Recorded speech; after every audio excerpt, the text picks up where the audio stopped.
The story of the 47 Ronin has been a part of Japan for centuries. Over the years, the story accumulated exaggerations and inaccuracies, like what happens with most historical events, and stories you tell about your college days. Sit back and let me tell you the story of the 47 Ronin. Then I'll tell you what really happened. April 17, 1701. It was supposed to be a good day in Edo Castle. Nobody expected it to end in a death. Everyone was running around preparing for a special ceremony that day. The Emperor's representatives had been staying at the castle for a while and were about to leave. A farewell ceremony would send them off with the respect that a get the hell out of our castle would not have. A young lord, a daimyo named Asano Naganori, was supposed to be part of the ceremony. Unfortunately, the person in charge of the event was a man named Kira Yoshinaka. Kira was the master of ceremony. It was the middle of the Edo period, where ritual and protocol was serious business. It was a world of ceremony and etiquette, and wearing different outfits depending on who you were meeting, where you were, and which event it was. Wearing briefs and not boxers when meeting the emperor could get your ass seppuku'd, and don't get me started on thongs. Kira was greedy and cunning, and was always scheming to get Asano's money. Not being a daimyo, Kira was poorer than the younger man. Not only that, he kept criticizing Asano for not following the proper formalities. That day, Asano had enough. While Kira was walking down a corridor thinking about how the flies were of the wrong color, Asano slashed him on the back. Kira whirled around and caught another slash. A nearby witness fell upon Asano, saving the older man's life. Well, now Asano screwed up. He broke the law. Yeah, he tried to murder someone, but more importantly, drawing a blade within Edo Castle was forbidden. No joke, they didn't even allow samurai to wear katanas in the castle, only wakizashis, which is what Asano used. Not only that, the Shinto religion has this notion of purity. Blood is as impure as it gets, and to shed blood in the presence of the shogun and the emperor was double plus impure. The judgment upon Asano was swift. The public didn't even get to hear his side. The shogun forced him to commit ritual suicide that same day. The whole mess was over in a few hours. The shogun stripped Asano's family of their lands, and his samurai retainers became ronin, or samurai without masters. Many of them lived in poverty. Kira was not punished. Asano's ronin took the death of their master like I take negative comments on YouTube. Not well. The ronin conspired together, debating what to do. Their leader was a ronin named Oishi Yoshio. In the end, 47 ronin plotted to do the honorable thing. They would kill Kira. Now they knew Kira wasn't a dummy. He would expect retaliation. So the plan was they would live normally, as if they had given up the grudge, as if they had forgotten. They would wait until Kira let down his guard. Oishi, the leader, even lived a life of heavy drinking to convince everyone that he didn't care about samurai honor, dishonoring himself. A most honorable act. They waited 2 years. If you think about it, the ronin were in a tough spot. What if Kira happened to die in the meantime? Their pretense of ignoring honor would have looked like no pretense at all. They would have been called cowards. And what could they have done? Oh, we were planning to kill him, but he died first. Yeah, right, you cowards. So there must have been fierce debates on when to attack. In 1702, the 2-year buildup came to a plateau and then released. On a snowy night, 47 ronin snuck into the residence of Kira Yoshinaka. They set some fires, killed some men, and lopped off Kira's head. They gave Kira a chance to commit seppuku honorably, but of course the sissy couldn't do it, so they helped him out. The ronin gang laid Kira's head before the tomb of their lord, Asano Naganori. The public showered the ronin with praise.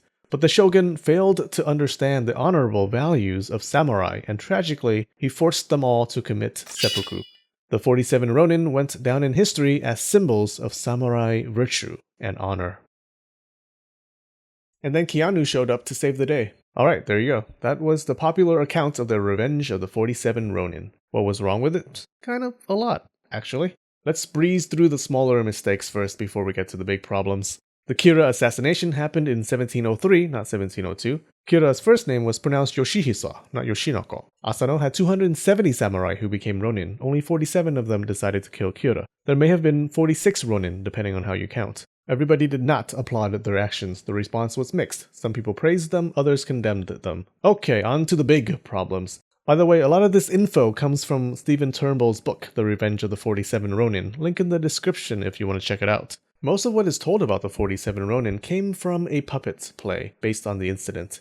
And we all know when a movie says it's based on a true story, that just means it's 95% fiction. Later retellings in plays and movies built on this original narrative. The event happened in the Edo period. When people think of samurai, they usually conjure up images of warriors and bravery and Nobunaga burning temples for shiggles. But no, this was the Edo period, a period of peace. The wars of yesteryear were long gone. Edo samurai were mostly pencil pushers, brush pushers. No wonder the event was so popular. It was an unusually violent act in an age where violent acts were unusual. It called back to a more romantic age. It makes sense that playwrights would embellish the samurai honor parts of the story and downplay the murdery parts. So there are two big problems.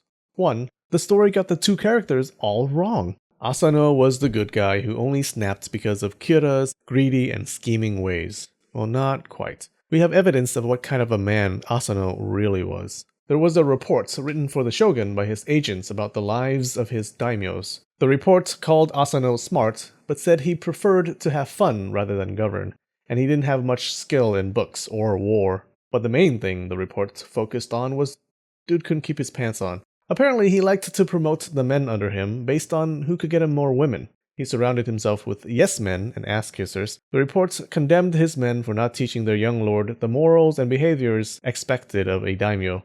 Well, it's hard to educate someone when his bum is in your face. Now, on the other side, you have Kira. There was no evidence that he was a coward or greedy or treacherous. By the time of his attack, Kira has served as a reliable master of ceremony for 40 years. The shogun thought highly of him. It was a position that called for attention to detail and masterful organizing. Asano was part of that farewell ceremony for the emperor's representatives. Kira's job was to instruct Asano on what to do and how to act. If anyone couldn't learn the proper etiquette and had to be scolded, it would have been the lazy Asano. Number 2, here's a question. Was it really a revenge story? Was it though? Was it? Here's the definition of revenge. See that part? Let's say your brother attacks a dude who doesn't fight back, but your brother fails and someone else kills your brother. Now, if you then kill the dude, that's not revenge, that's just being a dick. Dude did nothing to your brother.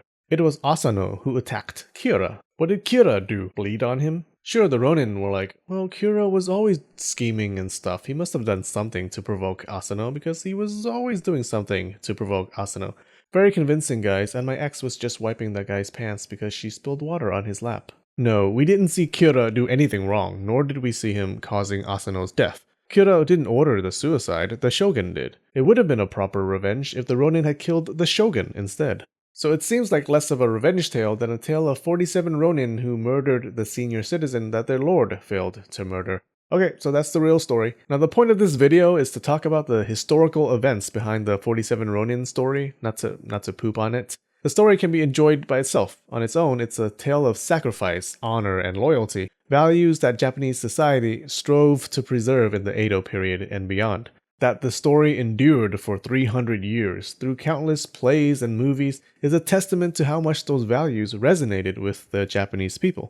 Hey guys, want more Japanese folktales? Clicky clicky on the side here. Oh, and see the description below for Turnbull's book. He goes over the background and context behind the 47 Ronin. It's a really fun read. Alright, much love guys. Now get out there and spread the knowledge.